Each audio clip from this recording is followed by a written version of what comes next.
ఎంతమంది పాపులేషన్ ఉంది, ఎంతమంది ఎమ్మెల్యేలు ఉన్నారు, వాళ్ళకు కూడా చెప్పాలి కదా. ఈ రెండు పార్టీకి సంబంధించిన చంద్రబాబు నాయుడు గారు కానీ జగన్మోహన్ రెడ్డి గారు కానీ ఏదో బీసీలకి గొప్పగా ఇస్తున్నారంటే ఇవ్వట్లేదు వాళ్ళకి. 35 మంది కమ్మ సామాజిక వర్గానికి సంబంధించిన వాళ్ళు ఎమ్మెల్యేలుగా ఉన్నారు, 32 మంది రెడ్డి సామాజిక సంబంధించిన ఎమ్మెల్యేలు ఉన్నారు, 29 మంది ఎస్సీలకు సంబంధించి ఆల్రెడీ రిజర్వేషన్ కాబట్టి వాళ్ళు గెలుస్తా వచ్చారు, ఎస్టీలు 7 ఉన్నారు. ఇక్కడ మొత్తం ఇవన్నీ కూడితే ఎంత వచ్చినాయి? 105 106 వచ్చినాయి.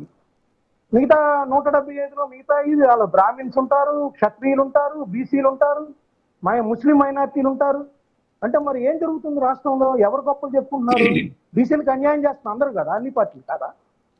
అంటే బీసీలకి ఏంటి, వాళ్ళకి ఏదైనా భిక్ష వేస్తున్నారా ఏంటి? వాళ్ళ పాపులేషన్ అనుగుణంగా ఇస్తున్నారా? అది మాట్లాడండి. మేము బీసీలకు ఎక్కువ ఇచ్చామంటే వాళ్ళ పాపులేషన్ ఉన్నారండి. బీసీలకు అవమానిస్తారంటారు. అయ్యన్న పాత్ర గారు బీసీ, అందుకని రావట్లేదా జగన్మోహన్ రెడ్డి గారు శాసనసభకి? బీసీ స్పీకర్ ఉన్నారు కాబట్టి అంటే కరెక్టేనా అది? ఎందుకు రావట్లేదు? ఎందుకు చర్చించట్లేదు? బీసీ స్పీకర్ని అవమానిస్తున్నారా? రాజ్యసభ సభ్యులు ఆయన చెప్పారు, బాగుంది, కరెక్టే, 4 ఇచ్చారు. ఈ ఇటీవల 2019-24 మధ్య కూడా అసలు వాళ్ళకి రాజ్యసభే ఎక్కువ లేదు. ఈవెన్ 14-19 మధ్య కూడా బీసీలకు ఇవ్వలేదు చంద్రబాబు నాయుడు గారు. అది కూడా కరెక్టే. జగన్మోహన్ రెడ్డి గారు రెడ్డి సామాజిక వర్గానికి సంబంధించి ఎన్ని ఇచ్చారు రాజ్యసభలో చెప్తారా?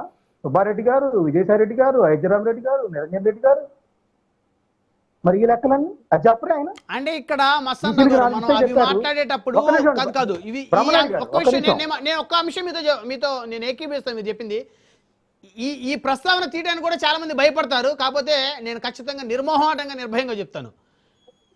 వైఎస్ఆర్ కాంగ్రెస్ పార్టీలో రెడ్డి సామాజిక వర్గానికి చెందినటువంటి వ్యాపారవేత్తలు 100 కోట్ల రూపాయలు 1000 కోట్ల రూపాయలు వాళ్ళ కష్టార్జితాన్ని ఖర్చు పెట్టిన మాట వాస్తవం.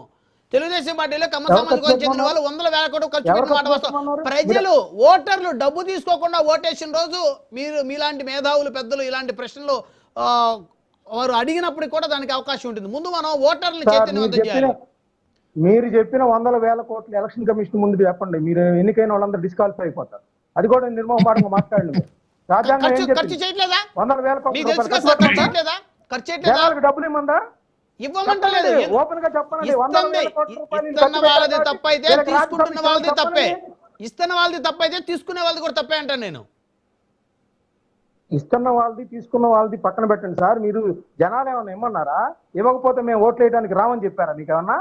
చాలా చోట్ల ఓట్లు వేయనటువంటి గ్రామాలు కూడా ఉన్నాయి. మీరు గూగుల్ కూడా చూడండి. ఓటు డబ్ల్యూ లేదు, ఓటు బహిష్కరించిన గ్రామాలు ఉన్నాయి.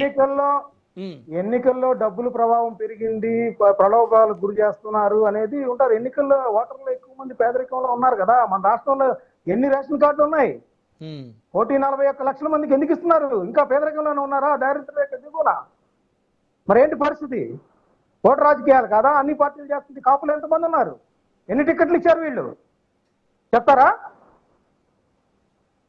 చెప్పండి మరి, అన్ని లెక్కలు చెప్పండి. అన్ని కూడా నేననేది ఏంటంటే, ఇప్పుడు బొత్స సత్యనారాయణ గారు కాపులు, ఆయనకి ప్రతిపక్ష హోదా ఇచ్చి గౌరవం ఇచ్చారు జగన్మోహన్ రెడ్డి గారు. రాజ్యసభ స్థానాలకు సంబంధించి అసలు వైఎస్ఆర్సీపీ పుట్టిన దగ్గర నుంచి కూడా ఒక్కటి కూడా కాపులకు ఇవ్వలేదంటే ఏం చెప్తారు జగన్ గారు? అంటే కాపులకు వ్యతిరేకం ఉందామా? అంబటి రాంబాబు గారు ఉన్నారు, అక్కడ కురసాల కన్నబాబు గారు ఉన్నారు, బొత్స సత్యనారాయణ గారు ఉన్నారు, ఆళ్ళ నాని గారు ఉన్నారు, పేర్ని నాని గారు ఉన్నారు, గుడివాడ అమర్నాథ్ గారు ఉన్నారు. మరి ప్రయారిటీ ఉంది, కానీ రాజ్యసభకి ఎవరికి ఇవ్వలేదు. అలా అని కాపులకు వ్యతిరేకం ఉందామా? బీసీలకి 4 ఇచ్చారు కాబట్టి అది గొప్ప అని చెప్పుకుంటారా? జనసేన ఇచ్చిందా రాజ్యసభ కాపులకి? ఎవరు ఇవ్వలేదు. ఎవరు? జనసేన ఇచ్చింది కదా. జనసేన వచ్చిందా ఒకటి కదా వాళ్ళకి. కదండి కాదండి, మీరు పార్టీలు ఏవి అధికారంలో ఉన్నాయి, ఎంతమంది ఇచ్చారా? ఇవ్వకపోతే అది తప్పైంది. రేపొద్దున వస్తాయి అన్నారు, వాళ్ళ ఒప్పందంలో భాగంగా ఇస్తారేమో. లేకపోతే ఎవరైనా ఇవ్వకపోతే ఆ పార్టీని కూడా అదే ఘటన కడతారు ప్రజలు. దానికి ఏమైనా మినహాయింపు ఉంటుందా ఏంటి? జనసేనకి మినహాయింపు ఉంటుందా? ఇంకోటండి, అసలు మీరు ఇందాక చెప్తున్నారు సార్, ఇప్పుడు కారుమూరి నాగేశ్వరరావు గారు ఆయన మంత్రిగా చేశారు, 2 సార్లు ఎమ్మెల్యేగా గెలిచారు, మంచి పేరు ప్రఖ్యాతులు ఉన్నాయి. ఇప్పుడు చాలా మంది బీసీలు ఉన్నారు వైఎస్ఆర్సీపీలో. ఇక్కడ నేను అదే చెప్తున్నాను. ఇప్పుడు తెలుగుదేశం పార్టీకి సంబంధించి అచ్చెన్నాయుడు గారు కావచ్చు, కొల్లు రవీంద్ర గారు కావచ్చు, లేకపోతే యనమల రామకృష్ణుడు గారు కావచ్చు, వీళ్ళందరి మీద కేసులు పెట్టారు. ఓకే, అప్పట్లో.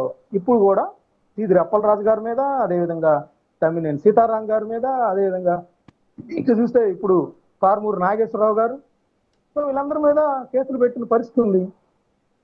సో ఇప్పుడు ఏంటి, తప్పులు చేస్తే బీసీలు కానీ ఇంకో నేరాలకి కూడా క్యాస్ట్లు ఆపాదిద్దాం. ఆ రాజ్యాంగం అని చెప్పారా? అది కాపు అయినా, కమ్ అయినా, రెడ్ అయినా, బీసీ అయినా, ఎస్సీ అయినా, ఎస్టీ అయినా ఒకే విధంగా నేరస్తుల పట్ల చూపమన్నారా ప్రొసీడింగ్స్? లేకపోతే ఏమన్నా ఎగ్జంక్షన్స్ ఇమ్మన్నారా? చెప్పండి బ్రహ్మనాయుడు గారు, మీరు చెప్పండి. తప్పు చేసిన వాడిని నేరస్తుడిగానే చూడాలి, నేరాన్ని నేరంగానే చూడాలి. నేరస్తుడికి కులాన్ని అంటగట్టకూడదు, నేరస్తుడికి మతాన్ని అంటగట్టకూడదు. మరి ఏ పార్టీ అయినా ఎందుకు తెస్తున్నారు కుల ప్రస్తావనలు? ఇప్పుడు ఆమె నిర్మలా సీతారామన్ గారు బ్రాహ్మణ వర్గానికి చెందిన వ్యక్తి, బీసీ వర్గానికి చెందిన కారుమూరి నాగేశ్వరరావు గారిని అరెస్ట్ చేశారని వార్త రాస్తారా మీరు? ఆమెదేగా ఎన్ఫోర్స్మెంట్ డైరెక్టరేట్. ఎన్ఫోర్స్మెంట్ డైరెక్టరేట్ ఎవరిది? కేంద్రంలో ఉన్నదే కదా, ఆమె ఆధ్వర్యంలోనే కదా. అంటే బ్రాహ్మణ సామాజిక వర్గానికి చెందిన నిర్మలా సీతారామన్ గారు యాదవ్ సామాజిక వర్గానికి చెందిన కారుమూరి నాగేశ్వరరావు గారిని అరెస్ట్ చేశారని వార్త రాస్తారా? లేకపోతే మీరు మన ఛానల్లో ఏమైనా ఇస్తామా మనం? చెప్పండి. అది కరెక్ట్ కాదు కదా. జగన్మోహన్ రెడ్డి గారు ఉన్నా కారుమూరి నాగేశ్వరరావు గారిని అరెస్ట్ చేస్తారు తప్పు చేస్తే. తప్పు చేయకపోతే మళ్ళీ బయటకు వచ్చేస్తారు. దానిలో అనుమానం